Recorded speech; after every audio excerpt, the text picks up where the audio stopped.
আজকে আমি উপেন্দ্র কিশোর রায়চৌধুরীর লেখা চড়াই আর কাকের কথা এই গল্পটা পাঠ করে শোনাচ্ছি। কাক আর চড়াই পাখিতে খুব ভাব।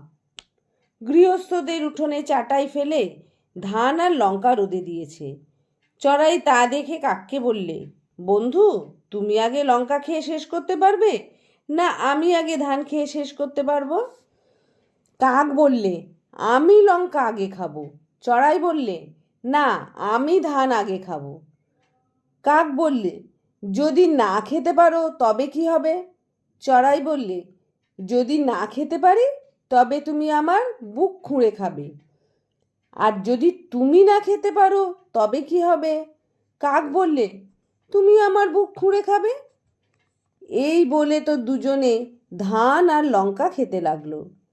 চড়াই কুটকুট করে এক একটি ধান খায়, আর কাক খপ খপ করে একটি একটি লঙ্কা খায়। দেখতে দেখতে কাক সব লঙ্কা খেয়ে শেষ করলে। চড়াইয়ের তখন ধানের শিকিও খাওয়া হয়নি। তখন কাক বললে, কি বন্ধু এখন? চড়াই বললে, এখন আর কি হবে? বন্ধু হয়ে যদি আমার বুক খেতে চাও তবে খাবে, তবে ঠোঁট দুটো ধুয়ে নিও, তুমি নোংরা জিনিস খাও। কাক বললে, আমি ঠোঁট ধুয়ে আসছি, বলে সে গঙ্গায় ঠোঁট ধুতে গেল। তখন গঙ্গা তাকে বললেন, তোর নোংরা ঠোঁট আমার গায়ে ছোঁয়াসনি, জল তুলে নিয়ে ঠোঁট ধো। তাতে কাক বললে, আচ্ছা আমি ঘটি নিয়ে আসছি, বলে সে কুমোরের কাছে গিয়ে বললে, কুমোর কুমোর, দে তো ঘটি, তুলবো জল, ধোবো ঠোঁট, তবে খাবো চড়াইয়ের বুক। কুমোর বললে, ঘটি তো নেই, মাটি আন গড়ে দি। শুনে কাক মোষের কাছে তার শিং চাইতে গেল, সেই শিং দিয়ে মাটি খুঁড়বে। কাক বললে, মোষ মোষ, দে তো শিং, খুঁড়বো মাটি, গড়বে ঘটি, তুলবো জল, ধোবো ঠোঁট, তবে খাবো চড়াইয়ের বুক। শুনে মোষ রেগে তাকে এমনি গুঁতোতে এলো যে সে সেখান থেকে দে ছুট। তারপর সে কুকুরের কাছে গিয়ে বললে, কুত্তা কুত্তা, মারবি মোষ, লব শিং, খুঁড়বো মাটি, গড়বে ঘটি, তুলবো জল, ধোবো ঠোঁট, তবে খাবো চড়াইয়ের বুক। কুকুর বললে, আগে দুধ আন, খেয়ে গায়ে জোর করি, তবে মোষ মারবো এখন। শুনে কাক গাইয়ের কাছে গিয়ে বললে, গাই গাই, দে গো দুধ, খাবে কুত্তা, হবে তাজা, মারবে মোষ, লব শিং, খুঁড়বো মাটি, গড়বে ঘটি, তুলবো জল, ধোবো ঠোঁট, তবে খাবো চড়াইয়ের বুক। গাই বললে, ঘাস আন খাই, তারপর দুধ দেব।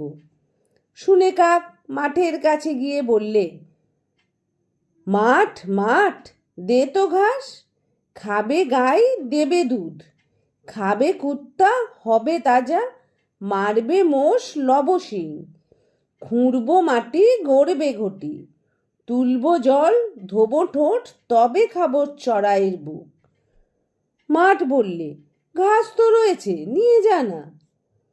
তখন কাক কামারের বাড়ি গিয়ে বললে, কামার কামার, দে তো কাস্তে, কাটবো ঘাস, খাবে গাই, দেবে দুধ, খাবে কুত্তা, হবে তাজা, মারবে মোষ, লব শিং, খুঁড়বো মাটি, গড়বে ঘটি, তুলবো জল, ধোবো ঠোঁট, তবে খাবো চড়াইয়ের বুক। কামার বললে, আগুন নেই, আগুন নিয়ে আয়, কাস্তে গড়ে দি।